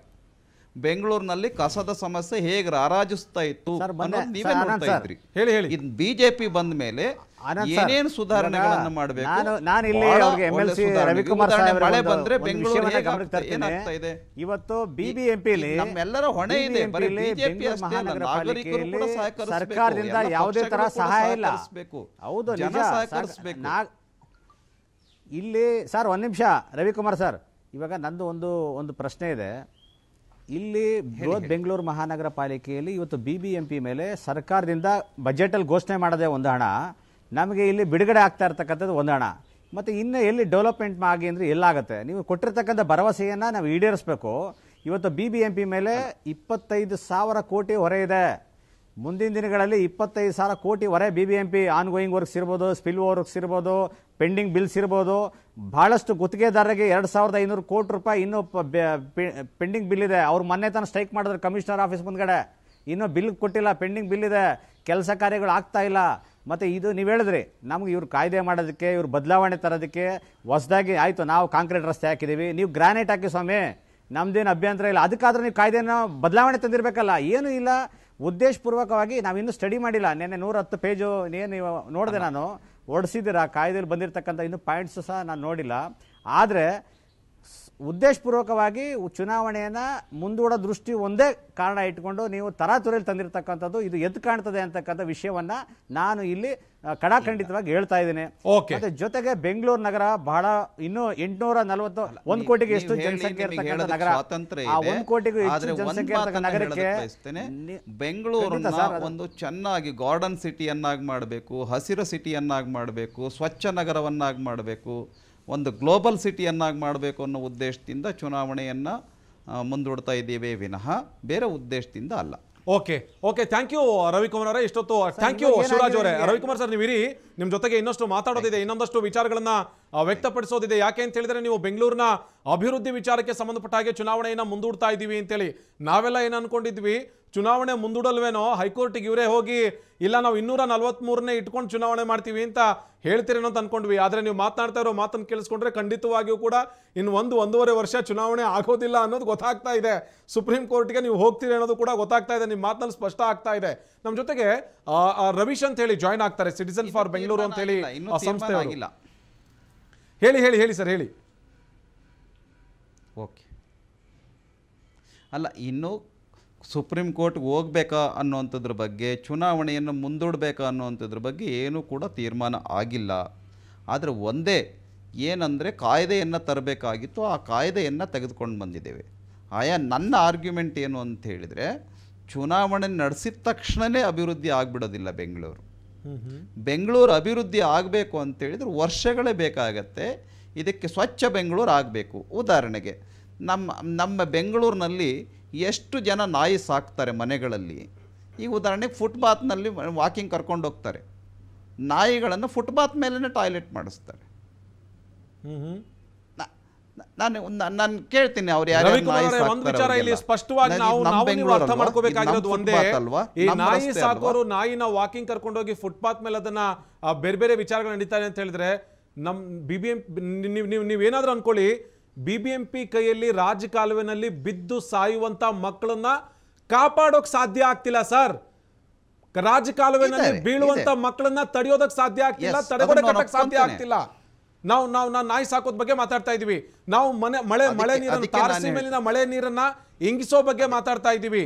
ಬಟ್ ಒಂದು ಸೂರು ಕಲ್ಪಿಸೋದಕ್ಕೆ ಬೇಕಾಗುವಂತ ವ್ಯವಸ್ಥೆ ಆಗ್ತಾ ಇಲ್ಲ ನಮ್ಮಲ್ಲಿ. ಎಷ್ಟೋ ಜನ ರಸ್ತೆ ಮೇಲೆ ಬಿದ್ದು ಪ್ರಾಣ ಬಿಡ್ತಾ ಇದ್ದಾರೆ, ಅಂತವ್ರಿಗೊಂದು ಶೆಲ್ಟರ್ ಕಲ್ಪಿಸೋದಕ್ಕೆ ಆಗ್ತಾ ಇಲ್ಲ ನಮ್ಮ ಕೈಯಲ್ಲಿ. ಹತ್ತಾರು ಅಷ್ಟು ವಿಷಯಗಳಿದೆ. ವಿಸ್ತೀರ್ಣ ಆಗಿದೆ ಬಿಬಿಎಂಪಿ. ನೀವು ಉದಾಹರಣೆಗೆ ಕಸದ ಸಮಸ್ಯೆ, ರಸ್ತೆಯ ಸಮಸ್ಯೆ. ಉದಾಹರಣೆಗೆ ಬೆಂಗಳೂರಿನಲ್ಲಿ ಎಷ್ಟು ಲಕ್ಷ ವೆಹಿಕಲ್ಗಳು ಓಡಾಡುತ್ತೆ, ಅದೇ ಗ್ರಾಮಾಂತರ ರಸ್ತೆಯಲ್ಲಿ ಎಷ್ಟು ಸಾವಿರ ವೆಹಿಕಲ್ಗಳು ಓಡಾಡುತ್ತೆ, ವ್ಯತ್ಯಾಸ ಇದೆ. ಹಾಗಾಗಿ ಬೇಗನೆ ಹಾಳಾಗದೇ ಇರತಕ್ಕಂಥ ರಸ್ತೆಗಳನ್ನು ಮಾಡಬೇಕು ಅಂತೇಳಿದರೆ CC ರಸ್ತೆಗಳನ್ನೇ ಮಾಡಬೇಕು, ಹೆಚ್ಚು ಭಾರವನ್ನು ತಡಿತಕ್ಕಂಥ ರಸ್ತೆಗಳನ್ನೇ ಮಾಡಬೇಕು. ಈ ಎಲ್ಲ ಪರಿಕಲ್ಪನೆಯನ್ನು ಇಟ್ಕೊಂಡು ಈ ಕಾಯ್ದೆಯನ್ನು ತೆಗೆದುಕೊಂಡು ಬಟ್ ವಿಸ್ತೀರ್ಣ ಯಾಕೆ ಜಾಸ್ತಿ ಮಾಡಬೇಕು ಅಂತ, ವ್ಯಾಪ್ತಿ ಯಾಕೆ ಹೆಚ್ಚಿಸಬೇಕು ಅಂತಿದೆ ಅಂತ ಸರ್ಕಾರ? 1 ಕೋಟಿ ಜನಕ್ಕೆ ಸಿಗಬೇಕು ಅಂತ ಹೇಳಿದ್ರೆ ಸರ್ ಏನು ಹೇಳ್ತಾ ಇದ್ರಿ? ಅಲ್ಲ, ವ್ಯಾಪ್ತಿನ ವಿಸ್ತೀರ್ಣ ಇನ್ನೂ 1 ಕಿಲೋಮೀಟರ್ ಜಾಸ್ತಿ ಮಾಡಬೇಕು ಅನ್ನುವಂಥದ್ದು ಯಾಕಿದೆ ಅಂತ ಸರ್ಕಾರಕ್ಕೆ? ಅದ್ರ ಮೇಲೆ ಯಾಕೆ ಅಷ್ಟು ವ್ಯಾಮೋಹ ಅಂತ? ಇನ್ನೂ 1 ಕಿಲೋಮೀಟರ್ ಜಾಸ್ತಿ ಮಾಡೋಣ, ಇನ್ನೊಂದಷ್ಟು ಬೆಂಗಳೂರಿಗೆ ಹಳ್ಳಿಗಳನ್ನು ಸೇರಿಸ್ಕೊಳ್ಳೋಣ ಅಂತ ಹೇಳಿ ಇಲ್ಲ. ವಿಸ್ತೀರ್ಣ ಅಂತ ಹೇಳಿದ್ರೆ ಆಲ್ರೆಡಿ ಅವ್ರು ಅಲ್ಲಿ ಬೆಂಗಳೂರಿನಲ್ಲೇ ಇದ್ದಾರೆ. ಅವ್ರು ಒಂದೇನು ಬೆಂಗಳೂರು ಬಿಟ್ಟಿಲ್ಲ, 1 ಕಿಲೋಮೀಟರ್ ದೂರದಲ್ಲಿದ್ದಾರೆ ಅಂತ ಹೇಳಿದ್ರೆ ಅವ್ರು ಅಟ್ಯಾಚ್ಡ್ ಬೆಂಗಳೂರೇ. ಏನೇ ವಸ್ತುಗಳು ಬೇಕು ಅಂತ ಹೇಳಿದ್ರೆ ಬೆಂಗಳೂರಿಗೆ ಬಂದೇ ತೆಗೆದುಕೊಂಡು ಹೋಗ್ತಿರೋದು. ನಾವೇನು ಹೇಳ್ತಾ ಇದ್ದೀವಿ, ಅವ್ರನ್ನ ಸೇರಿಸೋದ್ರಿಂದ ಅವ್ರಿಗೆ ಫೆಸಿಲಿಟೀಸ್ ಇನ್ನೂ ಹೆಚ್ಚು ಸಿಗುತ್ತೆ. 110 ಹಳ್ಳಿನ 120 ಹಳ್ಳಿಗಳು ಸೇರುತ್ತಲ್ಲ, ಆ ಹಳ್ಳಿಗಳಿಗೆ ಹೆಚ್ಚು ಫೆಸಿಲಿಟೀಸ್ ಸಿಕ್ಕುತ್ತೆ, ರಸ್ತೆಗಳು ಸುಧಾರಣೆ ಆಗುತ್ತೆ. ಬಟ್ ಇರುವಂತ ಹಳ್ಳಿಗಳಿಗೆ ಆ ಉದ್ದೇಶದಿಂದ ಸೇರಿಸ್ತಾ ಇದ್ದೀವಿ ವಿನಃ ಹೇಳಬೇಕು ಅಥವಾ ಬೆಂಗಳೂರು ಒಪ್ಕೊಳ್ಬೇಕಾಗಿರುವಂತ ಸತ್ಯ ದುರುದ್ದೇಶದಿಂದ ಏನು ಅಂತ ಅಲ್ಲ. ಹೇಳಿದ್ರೆ, ಈ 13 ವರ್ಷದ ಹಿಂದೆ ಸೇರ್ಕೊಂಡಂತ ಹಳ್ಳಿಗಳಿಗೇನೆ ಮೂಲಭೂತ ಸೌಕರ್ಯ ಕೊಡೋದಕ್ಕಾಗಿಲ್ಲ. ನಾವು ಈ CMC TMC ವ್ಯಾಪ್ತಿಯಲ್ಲಿ ಇದ್ದಂತ ಈ ಮಹದೇವಪುರ ಬೇರೆ ಬೇರೆ ಭಾಗಗಳಿರುವಂತ ಈ BBMP ವ್ಯಾಪ್ತಿಯ ಈ ಹಳ್ಳಿಗಳ ಕಡೆ ಅಥವಾ BBMP ವ್ಯಾಪ್ತಿಯ ಪ್ರದೇಶಕ್ಕೆ ಹೋದ್ರೆ ನಾವು ನಿಜವಾಗ್ಲೂ BBMP ವ್ಯಾಪ್ತಿಯ ಒಳಗಡೆ ಇದೀವಾ ಅಥವಾ ಯಾವ್ದಾದ್ರು ಗ್ರಾಮೀಣ ಪ್ರದೇಶಕ್ಕೆ ಬಂದಿದೀವಾ ಅಂತ ಹೇಳಿ ಅನುಭವ ಆಗುತ್ತೆ. 10-12 ವರ್ಷ ಆಯ್ತು ಕುಡಿಯೋದಕ್ಕೆ ನೀರಿಲ್ಲ ಆ ಭಾಗದಲ್ಲಿ. ಇವತ್ತಿಗೂ ಬೇಸಿಗೆ ಅಂತ ಬಂದ್ರೆ ಟ್ಯಾಂಕರ್ ನೀರಿನ ಮೇಲೆ ಅವಲಂಬಿಸಿರ್ತಾರೆ. ಇಂಥ ಸಂದರ್ಭದಲ್ಲಿ ಮತ್ತೊಂದಷ್ಟು ವಿಸ್ತರಣೆ ಮಾಡಿ BBMP ಮೇಲೆ ಬರ್ಡನ್ ಆಗುತ್ತೆ ಅಂತ. ಇಲ್ಲ, BBMPಯನ್ನು ಅದಕ್ಕೆ ನಾವೇನು ಮಾಡಿದ್ದೀವಿ ಅಂತ ಹೇಳಿದರೆ, BBMPಯನ್ನು ದೊಡ್ಡದೇನು ಮಾಡಿದ್ದೀವಿ. ಈಗ ಉದಾಹರಣೆಗೆ ನೀರಿನ ನಿರ್ವಹಣೆಗೋಸ್ಕರವಾಗಿ ಆ ರೀತಿ ಸಾಕಷ್ಟು ನೀರು ನಿರ್ವಹಣಾ ಕೇಂದ್ರಗಳನ್ನು ವಿಂಗಡಣೆ ಮಾಡಿದೆ. ಎಲೆಕ್ಟ್ರಿಸಿಟಿ ನಿರ್ವಹಣಾ ಕೇಂದ್ರಗಳನ್ನು ಸಾಕಷ್ಟು ಡಿವಿಷನ್ ಮಾಡಿದೆ, ಸೆಂಟರ್ಸನ್ನು ಮಾಡಿದೆ. ಈ ರೀತಿ ಒಂದೇ ಕೇಂದ್ರದಿಂದ ಆಡಳಿತವನ್ನು ಕೊಡೋದಿಲ್ಲ. ಸಾಕಷ್ಟು ಸಬ್ಸ್ಟೇಷನ್ಸ್ ಇದೆ, ಸಬ್ ಸೆಂಟರ್ಸ್ ಇದೆ, ಮತ್ತು ಅಧಿಕಾರದ ವಿಕೇಂದ್ರೀಕರಣ, ಆಡಳಿತದ ವಿಕೇಂದ್ರೀಕರಣ ಬೆಂಗಳೂರನ್ನು ಮಾಡಿದೆ. ಒಂದೇ ಕೇಂದ್ರದಿಂದ ಎಲ್ಲವೂ ಕೂಡ ಡಿಸ್ಟ್ರಿಬ್ಯೂಷನ್ ಮಾಡೋದಿಲ್ಲ. ಬೃಹತ್ ಬೆಂಗಳೂರು ಮಹಾನಗರ ಪಾಲಿಕೆ ಏನಿದೆ, ಒಬ್ಬ ಮೇಯರ್ ಇರಬಹುದು. ಈಗ ಉದಾಹರಣೆಗೆ ಒಬ್ಬ ಮೇಯರ್ ಇದ್ದ ತಕ್ಷಣವೇ ಅವರ ಅಧಿಕಾರ ಅವಧಿ ಎಷ್ಟಿತ್ತು? 12 ತಿಂಗಳು, 1 ವರ್ಷ ಇತ್ತು. 1 ವರ್ಷದಲ್ಲಿ ಏನೂ ಮಾಡೋಕ್ಕಾಗ್ತಿರ್ಲಿಲ್ಲ, ಬೆಂಗಳೂರು ಅರ್ಥ ಮಾಡ್ಕೊಳ್ಳೋಕ್ಕೆ ಬೇಕಾಗ್ತಿತ್ತು. ಅದಕ್ಕೆ ನಾವೇನು ಮಾಡಿದ್ದೀವಿ, 2.5 ವರ್ಷ ಮಾಡಿದ್ದೀವಿ. ಹಾಗಾಗಿ ಸ್ವಲ್ಪ ಹೆಚ್ಚು ಎಕ್ಸ್ಪೀರಿಯನ್ಸ್ ಇರೋವಂಥವ್ರು, ಹೆಚ್ಚು ಸಾಮರ್ಥ್ಯ ಇರ್ತಕ್ಕಂಥವ್ರು ಸ್ವಲ್ಪ ಹೆಚ್ಚು ದಿನಗಳ ಕಾಲ ಇದ್ದರೆ ಅಧಿಕಾರವನ್ನು ಚೆನ್ನಾಗಿ ನಿರ್ವಹಿಸ್ಬೋದು ಮತ್ತು ಆಡಳಿತವನ್ನು ಚೆನ್ನಾಗಿ ನಿರ್ವಹಣೆ ಮಾಡ್ಬೋದು. ಈ ರೀತಿ 10 ವಿಷಯಗಳನ್ನು ಇಟ್ಕೊಂಡು 10 ಸಂಸ್ಥೆಗಳ ಸಲಹೆಗಳನ್ನು ತೆಗೆದುಕೊಂಡು ಮತ್ತು ಎಲ್ಲ ಪಕ್ಷದವರ ಸಲಹೆಗಳನ್ನು ತೆಗೆದುಕೊಂಡು ಈ ಕಾಯ್ದೆಯನ್ನು ತೆಗೆದುಕೊಂಡು ಬಂದಿದೆಯೇ ವಿನಃ ಏಕಪಕ್ಷೀಯವಾಗಿ ನಿರ್ಧಾರ ಮಾಡಿರ್ತಕ್ಕಂಥದ್ದಲ್ಲ ಇದು. ಓಕೆ, ರವಿಕುಮಾರ್ ನಿಮ್ಮ ಜೊತೆಗೆ ಮಾತಾಡ್ತೀನಿ. ನಮ್ಮ ಜೊತೆಗೆ ರವೀಶ್ ಜಾಯ್ನ್ ಆಗಿದ್ದಾರೆ, CBF ಇಂದ, ಸಿಟಿಜನ್ಸ್ ಫಾರ್ ಬೆಂಗಳೂರು ಅಂತೇಳಿ ಫೌಂಡೇಶನ್ ಇಂದ. ರವೀಶ್ ಅವರೇ, ಒಂದು ವಿಚಾರ ಗಮನಿಸಬೇಕು, ಇಲ್ಲಿ 110 ಹಳ್ಳಿಗಳನ್ನ ಸೇರಿಸ್ಕೊಂಡಂತ ಸಂದರ್ಭದಲ್ಲಿಯೇ ಅಭಿವೃದ್ಧಿ ಮಾಡೋದಕ್ಕೆ ಸಾಧ್ಯ ಆಗಿಲ್ಲ. ಈಗ ಮತ್ತೊಂದಷ್ಟು ಹಳ್ಳಿಗಳನ್ನ ಸೇರಿಸಿ ಮತ್ತೊಂದಷ್ಟು ವ್ಯಾಪ್ತಿಯನ್ನು ವಿಸ್ತರಿಸಿ BBMP ಇಂದ ಆಡಳಿತ ನಡೆಸೋದಕ್ಕೆ ಸಾಧ್ಯ ಆಗುತ್ತಾ? ಮೂಲಭೂತ ಸೌಕರ್ಯ ಕೊಡೋದಕ್ಕೆ ಸಾಧ್ಯ ಆಗುತ್ತೆ ಅಂತೇಳಿ ನಿಮ್ಗೆ ಅನ್ಸುತ್ತಾ?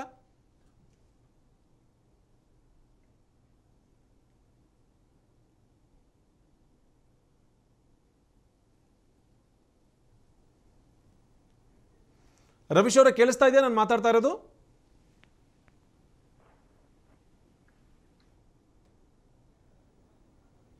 ಮೋಸ್ಟ್ಲಿ ಸಂಪರ್ಕ ಸಾಧ್ಯ ಆಗಿಲ್ಲ, ಮತ್ತೆ ಅವರನ್ನ ಸಂಪರ್ಕಿಸ್ತೀವಿ. ರವಿಕುಮಾರ್ ಅವರೇ, ಒಂದು ವಿಚಾರ ಇಲ್ಲಿ ಗಮನಿಸ್ತಾ ಹೋಗ್ತಾ ಇದ್ವಿ. ಸರ್ಕಾರ ಅಂತೂ ದೃಢ ನಿರ್ಧಾರಕ್ಕೆ ಬಂದಿದೆ. ಈಗ 198 ವಾರ್ಡನ್ನ 243ಕ್ಕೆ ಹೆಚ್ಚಿಸಬೇಕು, ಅದರ ಜೊತೆಗೆ ವ್ಯಾಪ್ತಿಯನ್ನ ಇನ್ನೊಂದಷ್ಟು 1 ಕಿಲೋಮೀಟರ್ ವರೆಗೂ ವಿಸ್ತರಿಸಬೇಕು ಅಂತೇಳಿ ಇದಕ್ಕೆ ಸ್ಟಿಕ್ ಆನ್ ಆಗಿರುತ್ತೆ ಸರ್ಕಾರ. ಆ ನಿಟ್ಟಿನಲ್ಲಿಯೇ ಕೆಲಸ ಕಾರ್ಯಗಳು ಶುರು ಆಗ್ತವೆ. ಈಗ ಕಾಯ್ದೆ ಪಾಸ್ ಆಗಿದೆ ಅಂತ ಹೇಳಿದರೆ ಅದಕ್ಕೆ ಸ್ಟಿಕಾನ್ ಆಗಬೇಕಾಗಿರುತ್ತೆ. ಕಾಯ್ದೆ ಪಾಸ್ ಆಗಿದೆ, ನಮ್ಮ ಮಂತ್ರಿಗಳೇ ಆ ಕಾಯ್ದೆಯನ್ನು ಮಂಡಿಸಿದ್ದಾರೆ, ಹಾಗಾಗಿ ಪಾಸ್ ಆಗಿದೆ, ನಾವು ಇದಕ್ಕೆ ಸ್ಟಿಕಾನ್ ಆಗಿದ್ದೇವೆ. 243 ಕಾರ್ಪೊರೇಟರ್ಸ್ಗೆ ಇದು ಹೆಚ್ಚಾಗತ್ತೆ, ಬೆಂಗಳೂರು ಇನ್ನೂ ದೊಡ್ಡದಾಗತ್ತೆ. Big gives beautiful. ಬೆಂಗಳೂರನ್ನು ಗ್ಲೋಬಲ್ ಸಿಟಿಯನ್ನಾಗಿ ಮಾಡಬೇಕು, ಅನುಕೂಲವಾಗಿರ್ತಕ್ಕಂಥ ಸಿಟಿ, ಹಸಿರು ಬೆಂಗಳೂರು, ಒಳ್ಳೆ ಬೆಂಗಳೂರು, ಮತ್ತು ಏನು ಕ್ರಿಮಿನಲ್ ಆ್ಯಕ್ಟಿವಿಟೀಸನ್ನು ಕೂಡ ಕರ್ಬ್ ಮಾಡ್ತಕ್ಕಂಥ, ಹೆಚ್ಚು ಸಾಮರ್ಥ್ಯದಿಂದ, ಹೆಚ್ಚು ಒಳ್ಳೆ ಆಡಳಿತದಿಂದ ಬೆಂಗಳೂರನ್ನು ಸಾರ್ವಜನಿಕರ ಸಹಕಾರದಿಂದ ಮತ್ತು ಎಲ್ಲ ನಾಗರಿಕರ ಸಹಕಾರದಿಂದ ಬೆಂಗಳೂರನ್ನು ನಾವು ಸುಧಾರಿಸಬೇಕು ಅಂತ ಹೊರಟಿದ್ದೇವೆ. ಅದಕ್ಕೋಸ್ಕರವಾಗಿಯೇ ಈ ಕಾಯ್ದೆಯನ್ನು ತೆಗೆದುಕೊಂಡು ಬಂದಿದ್ದೀವಿ. ನಿಮ್ಮ ಜೊತೆಗೆ ಮಾತಾಡ್ತೀನಿ ರವಿಕುಮಾರ್ ಅವರೇ. ಇನ್ನೊಬ್ರು ನಮ್ಮ ಜೊತೆಗೆ ಅತಿಥಿ ಜಾಯ್ನ್ ಆಗಿದ್ದಾರೆ, ಮುರಳಿ ಅಂತ ಹೇಳಿ, ಸೋಷಿಯಲ್ ಆಕ್ಟಿವಿಸ್ಟ್ ಜೊತೆಗೆ ಸಿವಿಕ್ ಆಕ್ಟಿವಿಸ್ಟು. ಮುರಳಿ ಅವರೇ, ಒಂದು ವಿಚಾರ ಐತಿ ಇಲ್ಲಿ, ಒಂದು ವಿಚಾರ ಗಮನಿಸಬೇಕು. ಈ ಬೆಂಗಳೂರನ್ನ ವ್ಯಾಪ್ತಿಯನ್ನ ವಿಸ್ತರಿಸೋದಕ್ಕೆ ಅಂತ ಹೇಳಿ ಸರ್ಕಾರ ಮುಂದಾಗ್ತಾ ಇದೆ. ವ್ಯಾಪ್ತಿ ವಿಸ್ತರಿಸೋದ್ರಿಂದ ಬೆಂಗಳೂರು ಅಭಿವೃದ್ಧಿ ಆಗೋದಕ್ಕೆ ಸಾಧ್ಯ ಇದೆಯಾ ಅಂತ, ಇರೋದನ್ನೇ ನೆಟ್ಟಿಗೆ ನೋಡ್ಕೊಳ್ಳೋಕೆ ಆಗ್ತಿಲ್ಲ BBMP ಕೈಯಲ್ಲಿ, ಮತ್ತೊಂದಷ್ಟು ವ್ಯಾಪ್ತಿಯನ್ನು ವಿಸ್ತರಿಸಿದ್ರೆ ಸಾಧ್ಯ ಆಗುತ್ತಾ ಅಂತ? ಸರ್ ಥ್ಯಾಂಕ್ ಯು ನನಗೆ ಆಪರ್ಚುನಿಟಿ ಕೊಟ್ಟಿದ್ದಕ್ಕೆ. ಹೇಳಿ ಸರ್. ನಾನು ಬಂದು ಮಹದೇವಪುರ ಝೋನಿನ ಹಗದೂರು ವಾರ್ಡ್ ನಿವಾಸಿ. 2008ರಲ್ಲಿ ನಮ್ಮ ವಾರ್ಡ್ ಬಂದು BBMP ವಲಯದಲ್ಲಿ ಅಮಲ್ಗಮೇಟ್ ಆಯ್ತು ಸರ್. ಆ ಒಂದು ಅನುಭವದಿಂದ ಮಾತಾಡ್ತಾ ಇದ್ದೀನಿ. ನಮ್ಗೆ ಸೆಕೆಂಡ್ ಕ್ಲಾಸ್ ಟ್ರೀಟ್ಮೆಂಟ್ ನಡೀತಾ ಇದೆ. ಅಂದ್ರೆ 2ನೇ ದರ್ಜೆ ಪ್ರಜೆಗಳು ತರ ನಮ್ಮನ್ನ ನೋಡ್ತಾರೆ. ಯಾವುದೇ ಒಂದು ಅಭಿವೃದ್ಧಿ, ಇವಾಗ ಫಂಡಮೆಂಟಲಿ ಏನು ಪ್ರಾಬ್ಲಮ್ ಅಂದ್ರೆ, ಏನಕ್ಕೆ BBMP ವಲಯಕ್ಕೆ ತರ್ತಾರೆ ಒಂದು ವಾರ್ಡ್ ಅಂದ್ರೆ, ಅಲ್ಲಿ ಜಾಸ್ತಿ ಅಭಿವೃದ್ಧಿ ಆಗತ್ತೆ, BBMP ಕಡೆಯಿಂದ ಜಾಸ್ತಿ ಫಂಡ್ಸ್ ಬಂದ್ರೆ ಅಲ್ಲಿ ಅಭಿವೃದ್ಧಿ ಮಾಡಬಹುದು ಅನ್ನೋ ರೀಸನ್ ತೇನೆ ಸರ್ ಅದು BBMP ವಶಕ್ಕೆ ತಗೊಳ್ಳೋದು. ಸತ್ಯ ಅದು, ಹೌದು ಹೌದು. ಆದ್ರೆ ನೋಡಿ, ನೀವು ಸ್ಟ್ಯಾಟಿಸ್ಟಿಕ್ಸ್ ನೋಡಿ, ನಮ್ಮ ಮಹದೇವಪುರ ಕ್ಷೇತ್ರದಿಂದ ವರ್ಷಕ್ಕೆ ಆಲ್ಮೋಸ್ಟ್ 1000 ಕೋಟಿ ಪ್ರಾಪರ್ಟಿ ಟ್ಯಾಕ್ಸ್ ಹೋಗುತ್ತೆ. ಬೇರೆ ಟ್ಯಾಕ್ಸ್ ಎಲ್ಲ ಬಿಡಿ, ಬರೀ ಪ್ರಾಪರ್ಟಿ ಟ್ಯಾಕ್ಸ್ ಬಂದು 1000 ಕೋಟಿ ಹೋಗುತ್ತೆ. ಒಂದೊಂದು ವಾರ್ಡ್ಗೆ ಒಂದು ವರ್ಷಕ್ಕೆ 10 ರಿಂದ 12 ಕೋಟಿ ಬಂದ್ರೆ ಹೆಚ್ಚು. ಅದು ಇಲ್ದಿರ ಬಡ್ಜೆಟ್ ಅಲ್ಲೇ ಅವರು BBMP ಬಡ್ಜೆಟ್ ಅಲ್ಲಿ ಪ್ರತಿಯೊಂದು ವಾರ್ಡ್ಗೂ 198 ವಾರ್ಡ್ಗೂ ಸಮವಾಗಿ ಹಂಚ್ತಾರೆ. ಎಷ್ಟು? ಬರೀ 3 ಕೋಟಿ ರೂಪಾಯಿ. ಈಗ ಇಲ್ಲಿ ಅಭಿವೃದ್ಧಿ ಜಾಸ್ತಿ ಆಗ್ಬೇಕಂದ್ರೆ ಇಲ್ಲಿ ಅನುದಾನ ಜಾಸ್ತಿ ಕೊಡ್ಬೇಕು. ಆದ್ರೆ ಅವ್ರು ಏನ್ ಮಾಡ್ತಾರೆ, 198 ವಾರ್ಡ್ಗೂ ಸಮವಾಗಿ 3 ಕೋಟಿ ಕೊಡ್ತಾರೆ. ಅದು ಇಲ್ದಿರ 3 ಕೋಟಿ ಮೇಲೆ ಏನೇ ದುಡ್ಡು ಕಾರ್ಪೊರೇಟರ್ ಅವರು ತರಬೇಕಂದ್ರೆ ಮೇಯರ್ಗೆ BBMP ಅಲ್ಲಿ ಯಾರು ಅನುದಾನ ಕೊಡ್ತಾರೋ ಅವ್ರಿಗೆ ಕಮಿಷನ್ ಕೊಡಬೇಕು ಅಂತ ನಮಗೆ ತಿಳುವಳಿಕೆ ಇದೆ. ಇಲ್ಲಿ ಕಾರ್ಪೊರೇಟರ್ಸ್ ತುಂಬಾ ಜನ ಆ ವಿಷಯ ಶೇರ್ ಮಾಡಿದ್ದಾರೆ. ಮುರಳಿ ಅವರು ಮಾತನಾಡ್ತಾ ಇದ್ದಂತ ಮಾತನ್ನು ಕೇಳಿಸ್ಕೊಳ್ತಾ ಇದ್ರಿ ಅಂತ ಅನ್ಕೋತೀನಿ.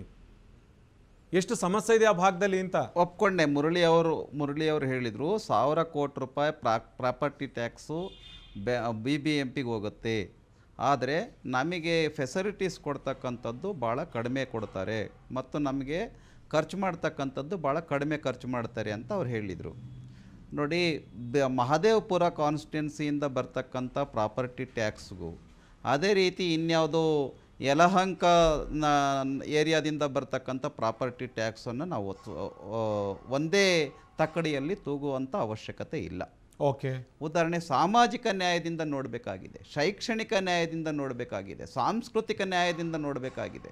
ನಾವು BBMP ಅಂತ ಹೇಳಿದ್ರೆ, ಬೆಂಗಳೂರು ಅಂತ ಹೇಳಿದ್ರೆ ನ್ಯಾಯದ ಕಣ್ಣಿನಿಂದ ನಾವೆಲ್ಲರಿಗೂ. ಅಲ್ಲ ರವಿಕುಮಾರ್ ಅವರು ಕೇಳ್ತಾ ಇರುವಂತ ಪ್ರಶ್ನೆ ಏನು ಅಂತ ಹೇಳಿದ್ರೆ, ಮಲ್ಲೇಶ್ವರ ನಾವು 1000 ಕೋಟಿ ಕೊಟ್ಟಿದೀವಿ, ನೀವು 1000 ಕೋಟಿನ ವಾಪಸ್ ನಮಗೆ ಕೊಡಿ ಅಂತ ಕೇಳ್ತಿಲ್ಲ. ಅವ್ರು ಕೇಳ್ತಾ ಇರೋದು, ನೀವು 1000 ಕೋಟಿ ರೂಪಾಯಿ ಪ್ರಾಪರ್ಟಿ ಟ್ಯಾಕ್ಸ್ ವಸೂಲಿ ಮಾಡುವಂತ ಮಹದೇವಪುರ ಈಗ ಯಾವ ಸ್ಥಿತಿಯಲ್ಲಿ ಇದೆ, ಅದಕ್ಕೂ 3 ಕೋಟಿ ಕೊಡ್ತೀರಿ. ಸಿಟಿ ಸೆಂಟ್ರಲ್ಲಿ ಡೆವಲಪ್ ಆಗಿರುವಂತ ಮಲ್ಲೇಶ್ವರದ ಒಂದು ವಾರ್ಡ್ಗೂ 3 ಕೋಟಿನೇ ಕೊಡ್ತೀರಿ. ಅಲ್ಲಿ ಕೂಡ 3 ಕೋಟಿನೇ ಇಲ್ಲಿ ಕೊಟ್ರೆ ಅಭಿವೃದ್ಧಿ ಹೆಂಗಾಗುತ್ತೆ ಅಂತ? ಇಲ್ಲ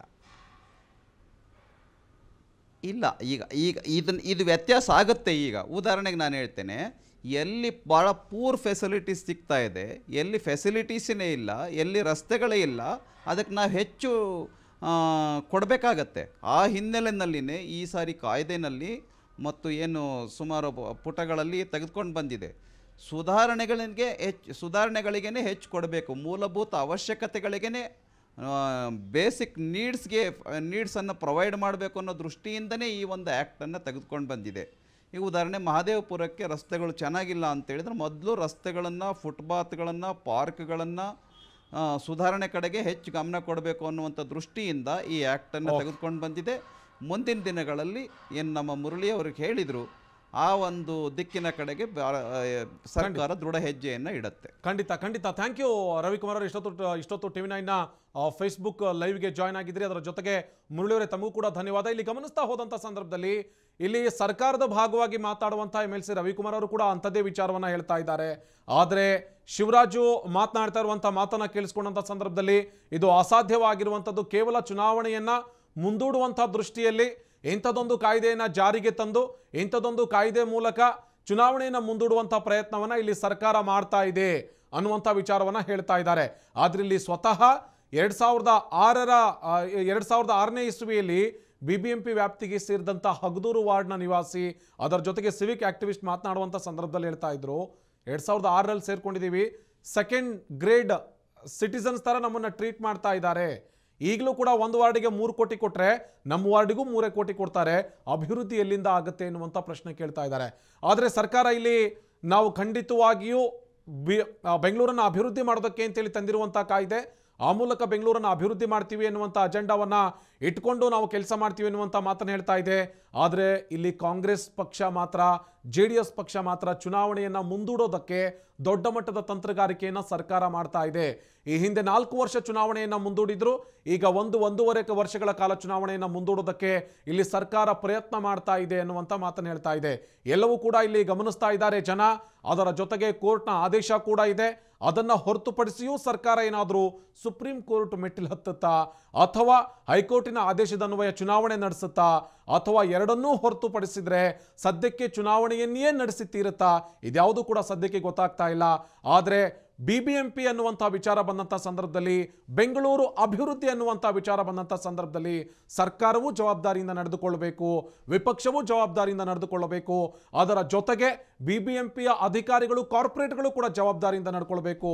ಅದಕ್ಕಿಂತ ಇಂಪಾರ್ಟೆಂಟ್ ಆಗಿ ಬೆಂಗಳೂರಿನ ನಿವಾಸಿಗಳಾದಂಥ ನೀವು ಕೂಡ ಜವಾಬ್ದಾರಿಯಿಂದ ನಡೆದುಕೊಳ್ಳಲೇಬೇಕಾದಂಥ ಅನಿವಾರ್ಯತೆ ಸದ್ಯಕ್ಕೆ ಬೆಂಗಳೂರಿಗೆ ಎದುರಾಗಿದೆ. Thank you. ಇದು ಈ ಹೊತ್ತಿನ ವಿಶೇಷ. ಮತ್ತೆ ಮತ್ತೊಂದಷ್ಟು ವಿಚಾರದೊಂದಿಗೆ ಇಂಥದ್ದೇ ಮತ್ತೊಂದಷ್ಟು ವಿಚಾರಗಳನ್ನು ಇಟ್ಕೊಂಡು ನಿಮ್ಮ ಮುಂದೆ ಮತ್ತೆ ನಾಳೆ ಹಾಜರಾಗ್ತೀವಿ. Thank you.